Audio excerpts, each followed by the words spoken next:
I've always enjoyed the night. Staying up late into the thick dark of the evening, going for a drive while listening to music, having a cigarette, watching TV shows and movies in the blue light glow of the television set, ordering cheap and greasy food from hole-in-the-wall establishments lit by buzzing neon lights, drinking beer or whiskey or wine till my head swims, smoking weed, or altering my consciousness in some less usual way. These have all been habitual pastimes for me for many years, by myself or with my friends. I love the late hours and the quiet electricity they hold. The slight feeling that I should be in bed, that I shouldn't be out. The whole world is asleep, but not me.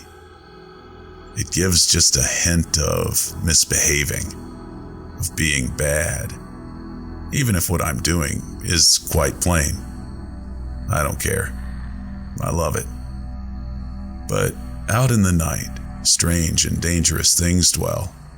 I suppose that's part of the allure of it, the heightened risk that we recognize down at the core level of our being, deep within our DNA. Once the sun sets and the darkness falls, the chance of death at the talons or teeth of some stealth and unseen predator, the chance that the world will swallow you whole like an insignificant little morsel, never to be seen again, is at least tenfold that of daylight. We all know this. It's why so many of us are afraid of the dark. It's why so many of us are, like I said above, excited by it. We venture out into it regardless. Bathed in pale moonlight, we risk life, limb, and lucidity. Most of us make it out just fine. Some of us, though, pay a dear price for our hubris. Some never return. Some do. But whether this is a more desirable fate is not always so clear. I'll tell you my story and let you decide. It was the late fall of 2006. I was still young, reckless, and sure of my immortality. But all of that had started to wane. College was over. I had done my traveling throughout the far corners of the earth, run out of money, and been forced to return home to my sleepy little town, seated at the foot of the Berkshires in the far western end of Massachusetts. My high school friends had all moved on to bigger and better places. The few acquaintances remaining had begun to grow older, start families, lose their passion for life, and fade into the dull gray background of small-town existence. After places like New Zealand, Australia, Fiji, and Thailand, this was a cold and depressing limbo for someone with my taste for living. Life as I had known it was coming to an end. It was time to move on to the bleak and grinding continuance pined for by so many lifeless individuals without so much as one iota of imagination to spur them forward to greater things. I had thought I was destined for greatness, but no. Maybe I was just another victim of the self-esteem movement, just another poor sap who thought he would be a rock star or a movie god, just another sad story of disappointment. It hurt. It really fucking hurt. But coming to terms with it was important. So important that I decided to completely ignore it. I spent my nights driving around aimlessly, listening to strange albums full of weird songs, smoking pot and sipping cheap whiskey. I just wanted to feel rebellious and free again. It was nothing but a dollar store replacement, but it was better than sitting home, watching the same old movies and reading the same old books and dreaming the same old pie-in-the-sky dreams that weren't coming true anytime soon. So I drove and I drove and I drove and I drove, trying to outrun it all, slipping through the pale streetlight like a snake through the velvety black, getting lost on roads I'd never driven before, finding my way back hours later, only after I'd haphazardly stumbled into some area that fit my recollection. This went on for a period of time that is simply nebulous to me now. It felt like months, but was probably more like weeks. I don't know. I really don't anymore. What I do remember clearly is a night that I became hopelessly lost. I went so far down some forgotten old back road, deep in the forested recesses of the hills, that I thought I'd never find my way out again. Part of me hoped I'd die in there. It might have been something to just vanish into some backwoods Bermuda Triangle, never to be seen or heard from again. It would at least be an interesting way to go out. But that wasn't to be. Instead, I found out firsthand what kind of demons truly inhabit the night. After driving for some hours through mazes of crumbling and forgotten roads, inhabited by ramshackle structures more appropriately referred to as dwellings than homes, the road I was on began to slope steeply downward and turned around a sharp bend. The effect was to totally cut me off from the rest of existence. At the bottom of the hill was an open area, a rough sort of cul-de-sac that, instead of having defined edges or curbs, simply melted into the tangled undergrowth that surrounded it. I decided that this was my type of place, thoroughly abandoned, mostly forgotten, and completely removed from the rest of the God-forsaken world that so disappointed me. I shifted the car into park and leaned back in my seat. Reaching for the radio, I turned the little black knob that controlled the volume. I opened my windows and let the music spill out into the darkness. It was a kind of a drug-fueled jazz that sounded like noise to all but the trained ear and instilled a feeling of approaching chaos and doom in the listener. It fit perfectly. I took a sip of the whiskey I had in the center console and then a pull off the bowl, and sat quietly next to it. I shut my eyes, let the night fill me up. I had no idea how to get back home, or even if I'd recognize the way if I stumbled upon it in my current state of mind. It didn't matter though. I was enjoying the moment too much. I don't know when I first realized it, but I became conscious of a feeling that the car was slowly drifting forward. I opened my eyes to find that it was indeed creeping gradually towards a large oak at the edge of the clearing. I checked the shifter, found it securely in park. I pressed the brake pedal. Nothing happened. I reached down for the handbrake, but it didn't budge. I jiggled and shook it side to side, but with no success. Then, as my head was down trying to figure out why it wouldn't move, I heard the windows begin to roll up on their own. I clawed out with my fingers, but it was too late. Not that the buttons would have worked anyway. I sat stunned and silent, trying to decide just what the fuck was happening. I tried the doors, but they were locked and wouldn't open. I was looking for something to smash the window when I saw the eyes. Eyes in the woods behind the tree. Lots of them. I froze. They gleamed like flames in the light of the car's headlamps. I could feel their pull, their beckoning. It reached deep into the furthest recesses of my being, grabbed hold, and dragged me forward. It was the will of whatever was behind those eyes that was moving my car. The bumper finally came to rest against the front of the gnarled old tree. Although that stopped its forward motion, I could still feel the vehicle trying to pull against it. As I sat there in the driver's seat, still as death, the eyes began to move closer. Outlines of bodies began to emerge. The first that took shape was the young man, with shards of glass lodged in his skin of his face, and the top left corner of his head was missing. His left arm was torn off at the shoulder. Bits of blacktop were lodged into both wounds. Next came a woman of about 20, withered thin to the point of emaciation. Her sunken purple eyes glared at me vacantly, while her leather yellow skin sagged around them.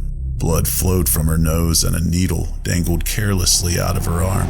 Flanking them on the right was a boy of about 17, his white shirt pockmarked with little charred holes surrounded by large red stains. Blood still oozed rhythmically from the wounds. Behind them streamed countless more. Some showed vicious stab wounds. Others clearly met their fate at the hands of boots and fists. Even more showed obvious signs of brutal accidents, and still others had been slowly sucked dry by chemical indulgences. Each was a gruesome yet clear victim of the savageries of the night. They gradually surrounded the car, like quicksand slowly swallowing a hapless animal. The original 3 victims lead the pack, and they step right up to the driver's side window, their breath fogging the glass. They stared inward, locking their gaze with mine, eyes still burning that unnatural yellow-green glow. "What do you want?" asked a growling voice inside my head. It was the first victim I saw speaking. I don't know how I knew, but I did. I simply sat there frozen, not knowing how to respond. "What do you want?" The same voice repeated, only much louder this time.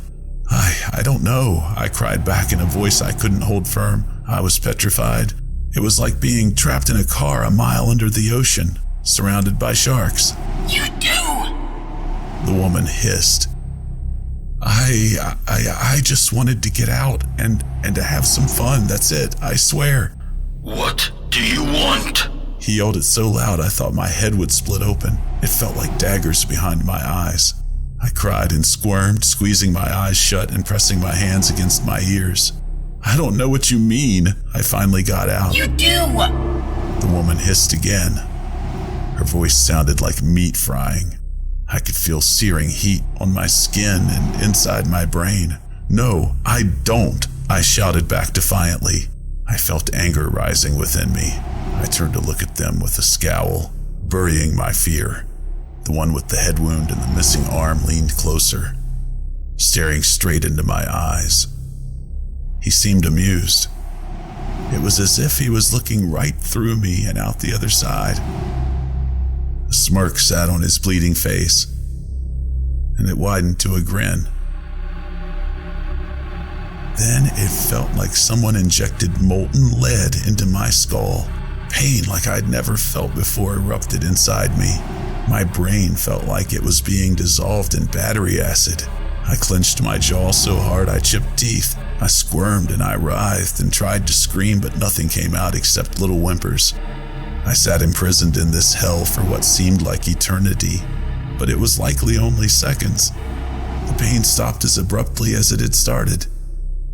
Gasping for breath and soaked in sweat, I came back to the situation. "What do you want? Why are you out here? What is it that you are looking for?" growled the head wound. I could feel the pain beginning again, so I just spoke. "I want excitement. I want adventure. I want to have fun again. I don't want to sit in this boring fucking limbo anymore. I can't stand it. I need to get the fuck out. I'm sorry I came here. I'm sorry." The atmosphere became very quiet, like someone turned the intensity down from a fever pitch to a low, foreboding hum.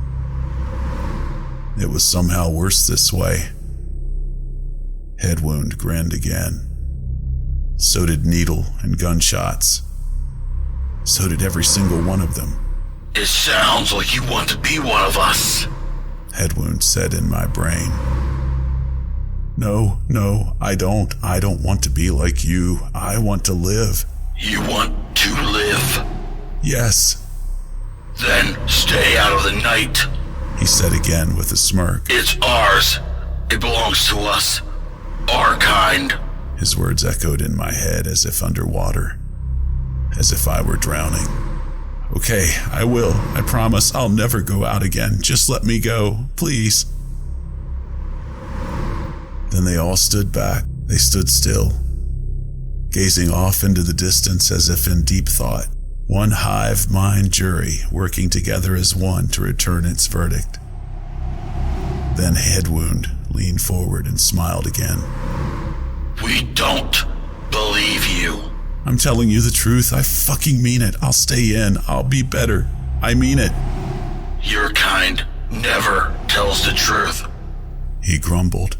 We know. He showed his bloody grin again, then looked around at his grim compatriots. But we'll give you one chance. Thank you, oh God, thank you. I practically prayed to that disgusting thing. However, we must take payment for your trespassing. Otherwise, how will you learn? What? What do you mean?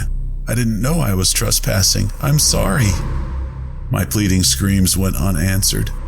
Instead, they all took a large step back, but kept their burning yellow eyes fixed on the car.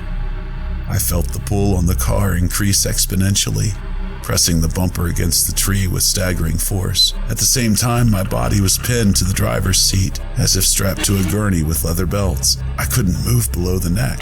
The pull on the car kept on growing and growing.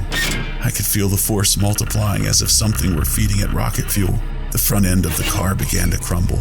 The hood creaked and folded like an accordion. The sound of twisting metal rang in my ears. In spite of it all, the car kept moving forward, the enormous dent in the front end, moving closer and closer to the driver's seat. The dashboard cracked. Jagged lines spread through the cheap, thin plastic like bolts of lightning. I watched as the steering column shifted unnaturally to the left, pushing forward towards my legs. The car kept crushing itself against the tree trunk. The steering column inched closer to my knee. I tried desperately to move, but my legs may as well have been made of stone. Panicking, I thrashed my head from side to side and screamed like a madman. None of that made one lick of difference. The steering column slowly drove itself into my kneecap. I felt the pressure build, the ache intensify. I screamed louder. With all of my will, I attempted to squirm away, but my body wouldn't respond. I felt my kneecap shatter. Still, the car kept pushing forward. It just kept going, mangling itself and my leg. I had lost all semblance of reason or sanity at this point, diminished to nothing more than an animal in a trap. I thrashed until I pulled muscles in my neck, screamed until I tasted blood, and ground my teeth until I chipped them even more. Finally, the car stopped, the windshield a mere yard from the tree trunk. I looked down at what was left of my leg. It was twisted at a gruesome, unnatural angle, broken in many places, blood steadily flowing from the wounds. In some places I could see bone. My mind went black. I drifted in and out of consciousness until the rescue team arrived. They say I called them on my cell phone, but I don't remember doing so, nor can I figure out how I was able to convey to them where I was. The herd of ghosts were gone by the time they arrived, having disappeared at some point during my brutal wait. One more piece of the story that I don't remember. The firemen, police, and paramedics all just assumed I had crashed the car. It certainly looked that way, and I sure wasn't going to try to tell them the truth. In the end, I was brought to the hospital and stabilized. My left leg had to be amputated. It was just too mangled to save. I suppose it was a small price to pay to keep my life, though it's a constant reminder of that night. I was also charged with driving under the influence and reckless operation. Since miraculously this was my first offense and I had paid so dearly for it already, the judge was lenient. I was sentenced to a year of probation, and my license was revoked for the same period of time.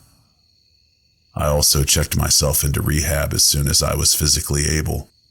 As I tell you this now, 15 years later, I've settled down to a plain and simple suburban life in my hometown at the far west end of Massachusetts, nestled in the shadow of the Berkshire Plateau.